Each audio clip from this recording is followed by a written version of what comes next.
Stop right there. Yeah, you. The one with the brilliant mind and the racing thoughts that keep you anchored to the same damn spot. You've been praised your whole life for being smart, for seeing things others can't, for connecting dots that most people don't even know exist. So why do you feel so stuck, like you're wading through quicksand every time you try to move forward? Why does every decision, no matter how small, feel like the entire universe is perched on your shoulders, daring you to slip so it can all come crashing down? That tension in your chest right now, that's not random. That's your future, pounding on the inside of your rib cage, begging you to do something before you drown in your own hesitation. It's a cruel paradox, isn't it? The smarter you are, the more your own mind becomes a double-edged sword. You can see every possible angle, every potential flaw, every path that could collapse under its own weight. And because your mind is so damn powerful, it conjures up catastrophe with terrifying precision. You're not clueless, that's the problem. You're cursed by just how much you understand. Meanwhile, you watch bolder, louder people jump headfirst into opportunities you've been quietly dissecting for months. They fumble, they flail, sometimes they fail spectacularly, but just as often, they land on their feet, grinning, soaking up victories that should have been yours. And you're left there, holding your perfect plan, untouched by risk, untouched by triumph. Your brain tells you this is safety, but your gut knows better. It aches with the weight of everything you're not doing. Let's tear this open. This isn't just generic self-doubt. This is your hyper-intelligent mind overloading itself. The psychologists call it cognitive complexity. The more aware you are of how fragile success can be, the more acutely you anticipate disaster. You see the holes in your plan before the plans, even on paper. That's not stupidity. It's brilliance twisted into paralysis. Ever heard of the Dunning-Kruger effect? It's a mindfuck. The less competent someone is, the more likely they are to overestimate their skills because they literally don't know what they don't know. Meanwhile, the truly competent? They're painfully aware of the vast expanse of what they don't understand. So they hedge. They question. They whisper instead of shout. That's you. You're haunted by nuance, by the uncomfortable truth that no matter how good you get, there's always more to master. But here's the kicker. This same sharpness that makes you hesitate also means your potential is off the charts. Your awareness is a finely tuned instrument. It's just miscalibrated. You're picking up so much static that you've convinced yourself the instrument is broken. But it's not. It just needs to be redirected. Your brain's obsession with mapping out every possible failure? That's ancient wiring. Evolution didn't care if you were fulfilled. It cared if you survived. It taught you to see threats everywhere. A rustle in the bushes could be the wind, or a tiger.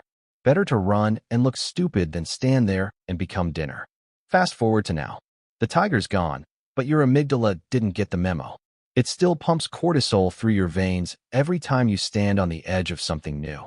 That pounding heart, those sweaty palms, that voice screaming, wait. Think again. That's a survival system doing its job way too well. It's why you'll lie awake at 2 a.m., replaying that tiny, awkward moment at work like it's the climax of a tragedy, tearing apart every word, every micro-expression, convincing yourself you've somehow shattered your entire reputation. Meanwhile, the loud, reckless people you envy, they sleep like babies. They're not smarter. They're just not haunted by the 1,000 scenarios you run in your head. They don't have your gift, or your curse. But here's where it gets raw. If you keep waiting for certainty, you'll never move. Certainty doesn't exist. It's a luxury the naive get to enjoy. You, with your hypervigilant mind, will always see risk. You'll always hear the whispers of everything that could collapse. And if you let it, that whisper becomes a scream. It roots you to the same spot, day after day, year after year, until you're looking back on a life littered with plans that never left the safety of your mind. So maybe it's time to stop letting your intelligence run wild without supervision.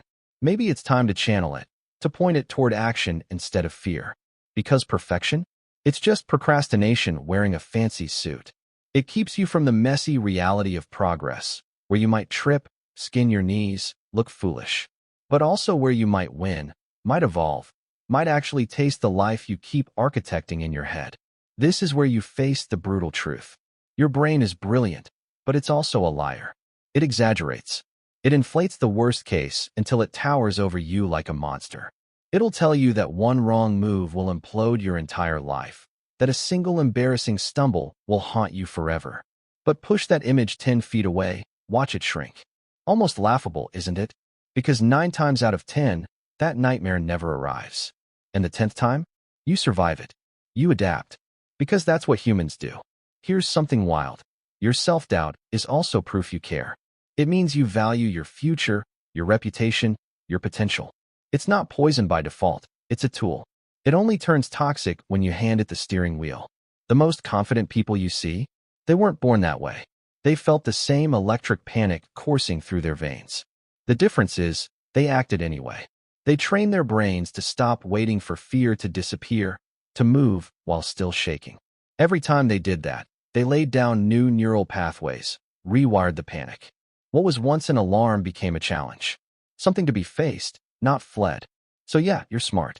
Maybe too smart for your own peace. But stop using that as an excuse to stay stagnant. Because the pain of trying, of maybe failing, it weighs ounces. The pain of regret, it'll break your back. Years from now, do you want to be the one telling stories of calculated risks that changed everything? Or quiet, wistful stories of what could have been if only you dared to step? Take a breath. Feel that rush in your chest. That's life trying to break through the static. It's not asking for perfection. It's asking for a single, imperfect step. Because here's another cognitive hack for you. Your brain rewards motion. Even the smallest action releases dopamine, reinforcing the behavior, making it easier to move again. This isn't self-help fluff. This is neurochemistry. Each tiny win chips away at the fortress of fear you've built. Each microaction is proof that the world doesn't end when you try. So start small. But start. Break the cycle that's kept you paralyzed. Pick up the phone. Send the email. Apply for the job. Launch the project that's been haunting your dreams. You'll still feel the quake in your gut. That's okay. Do it anyway. Because your doubts aren't gospel. They're just one perspective, often the least accurate one. And while you're at it, stop conflating your worth with your performance. You're not a machine built to execute flawlessly. You're a human being, messy and evolving. Intelligence doesn't mean never stumbling. It means learning to pivot, to adapt when you do.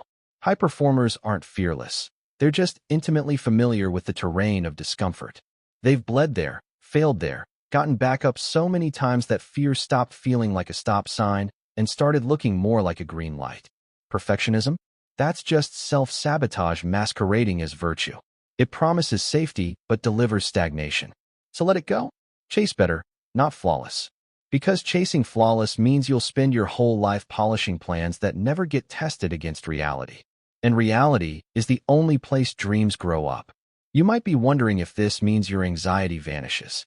It doesn't. It transforms.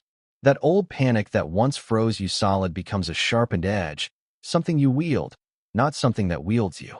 You start to crave the stretch, the burn, the beautiful ache of pushing into new territory.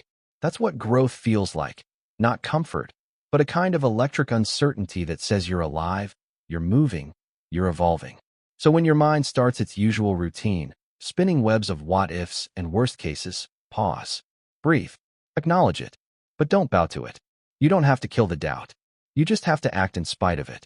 That's the only real difference between the people living lives you envy and the ones stuck in analysis paralysis. They were scared, too. They just didn't let that fear make their choices. And someday soon, you'll look back at this exact moment. The night your heart raced, your thoughts tangled, your skin flushed with uncertainty, and you'll see it for what it was. The fork in the road where you finally stepped. Not perfectly, not without fear, but decisively. And that step changed everything. Because clarity doesn't precede action. It's born from it. Motion breeds understanding. Courage grows from repeated collisions with discomfort. So take that breath again. Feel the pulse in your neck, the quickening in your chest. That's your sign. Not to wait, but to move. Because the only thing worse than failing is standing still so long that your potential calcifies into regret. This is your moment. Doubt will be there. Let it. But you're stepping forward anyway. And that's how everything changes.